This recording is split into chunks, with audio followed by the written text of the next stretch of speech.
Mga hindi pa dyan nagpapamedical, pues alamin nyo yung nutrition facts na kinakain nyo. Sa mga mahilig dyan sa chicheria, take time naman po tayo magbasa dito sa likod. Actually, ang nutrition facts, kapag nagkakaroon ka ng healthy diet, kailangan mo itong iwasan.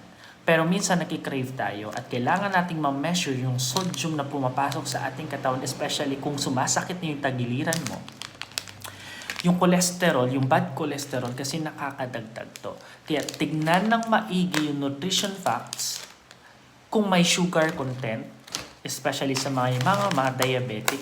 Etong jumpy na to, meron tong sugar, mataas din to sa sugar. Ang sugar nito 14 grams, while ang sugar nito 1 gram. Okay? Eto namang sugar dito 1 gram din. Eto 14 grams. Kaya choose wisely, basahin ang nutrition facts.